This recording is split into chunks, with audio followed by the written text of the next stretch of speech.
Silakan Andre. Selamat pagi Bapak dosen dan teman-teman sekalian. Kami dari kelompok 3 ingin membagikan hasil diskusi kami tentang sifat bahasa reguler. Kelompok 3 sendiri terdiri dari Karbutar Andre Surel Hasdungan, Muhammad Hafiz Amanullah Abian, dan Nurul Nur Utami.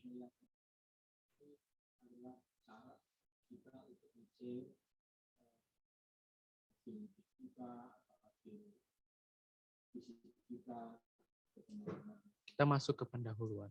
Sifat-sifat penting dalam bahasa reguler digunakan sebagai alat untuk membuktikan bahwa sebuah bahasa reguler atau sebuah bahasa bukan bahasa reguler. Alat dan sifat tersebut adalah pumping lemma dan sifat closure. Dengan sifat-sifat bahasa reguler, dapat dibuat alat untuk mengenal bahasa-bahasa yang dikonstruksi dari bahasa-bahasa yang lain dengan menggunakan operasi tertentu. Sifat closure dapat digunakan untuk membangun automata yang kompleks.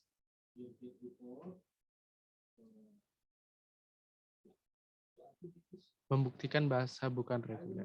Perhatikan bahasa L01 sama dengan buka kurung awal O pangkat N, 1 pangkat N, di mana N lebih besar atau sama dengan 1.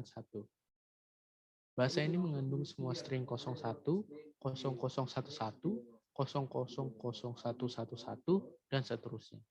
String tersebut terdiri dari suatu atau lebih para 0 dan diikuti oleh jumlah yang sama dengan para 1. Bahasa tersebut bukan bahasa reguler. Jika L01 adalah bahasa reguler, maka akan ada sebuah DFA atau sebuah DFA A yang menerima bahasa tersebut.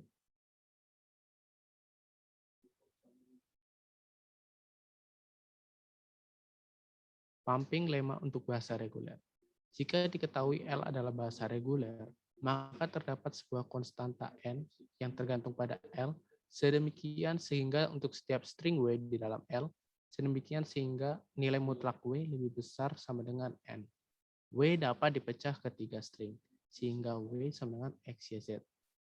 Sehingga Y tidak sama dengan epsilon, di mana nilai mutlak X, Y lebih kecil sama dengan dari N. Untuk semua K lebih besar sama dengan 0, string Y, X, Y, pangkat K, Z juga di dalam L. Bahwa kita selalu dapat menemukan string tak kosong Y tidak begitu jauh dari awal W yang dapat dipump. Bahwa pengulangan Y beberapa kali atau penghapusan Y dalam kasus K sama dengan 0 tetap menghasilkan string dalam bahasa L.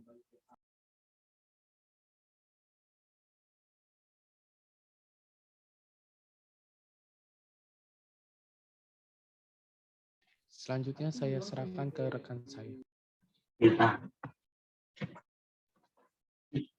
Baik, terima kasih Hendrik. Untuk selanjutnya ada sifat-sifat closure dari bahasa reguler. Yang pertama, gabungan dari dua bahasa reguler adalah reguler. Yang kedua, irisan dari dua bahasa reguler adalah reguler. Yang tiga, komplement dari sebuah bahasa reguler adalah reguler. 4, beda dari dua bahasa reguler adalah reguler. 5, reversal dari sebuah bahasa reguler adalah reguler. 6, closure atau start dari sebuah bahasa reguler adalah reguler. 7, perangkaian dari bahasa-bahasa reguler adalah reguler. 8, sebuah homomorfisme atau substitusi dari string untuk simbol dari sebuah bahasa reguler adalah reguler. Dan yang terakhir 9, inverse homomorphism dari sebuah bahasa reguler adalah reguler.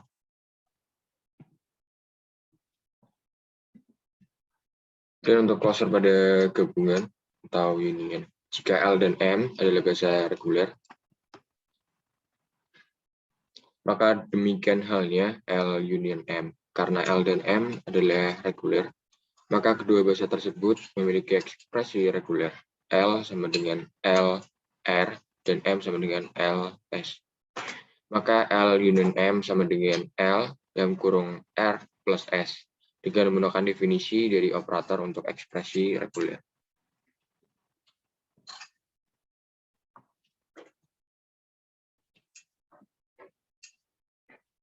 Closure pada operasi komplement jika L adalah bahasa reguler pada alfabet elemen, maka L sama dengan elemen bintang min L adalah bahasa reguler. Misalkan L sama dengan L dalam kurung A untuk suatu DFA A sama dengan dalam kurung Q elemen delta Q0 F tutup kurung.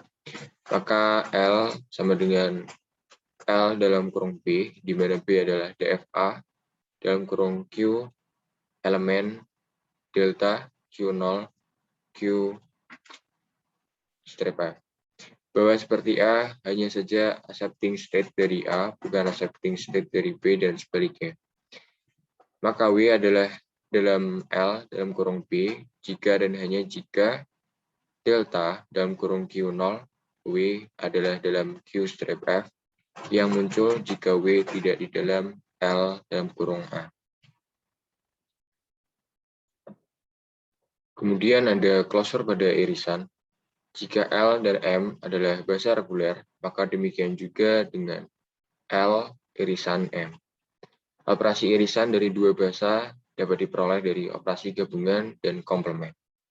L irisan M sama dengan dalam kurung L apostrof union M apostrof tutup kurung apostrof. Baik, untuk selanjutnya akan dilanjutkan kembali oleh Nurul. Baik, terima kasih Hafiz. Selanjutnya ada closure pada beda. Jika L dan M adalah bahasa reguler, maka demikian juga dengan LM. Dalam istilah bahasa, LM beda dengan L dan M adalah himpunan string-string yang ada dalam bahasa L, tetapi tidak dalam bahasa M. Selanjutnya adalah reversal. Jika L adalah bahasa reguler, maka demikian juga dengan reversal dari L. Reversal dari bahasa L ditulis L pangkat R, yang merupakan bahasa yang terdiri dari reversal dari semua stringnya. Contoh, jika L sama dengan 001,10,11, maka L pangkat R sama dengan 100,01,11. Selanjutnya adalah homomorphisme. Homomorphisme string adalah sebuah fungsi pada string yang bekerja dengan mensubstitusikan sebuah string tertentu untuk setiap tombol. Sebagai contoh, fungsi H didefinisikan oleh H0 sama dengan AB dan H1 sama dengan epsilon adalah homomorphisme. Misal diberikan string dari para 0 dan para 1. Homomorphisme mengganti semua para 0 oleh string AB dan menggantikan semua para 1 dengan string kosong. Sebagai contoh, H diaplikasikan ke string 0011 adalah ABAB, di mana W sama dengan 0011, maka HW sama dengan H0, H0, H1, H1, di mana H0 adalah AB dan H1 adalah epsilon, sehingga menghasilkan ABAB. Baik, sekian presentasi dari kelompok kami. Kurang dan lebihnya kami mohon maaf. Sekian. Wassalamualaikum warahmatullahi wabarakatuh.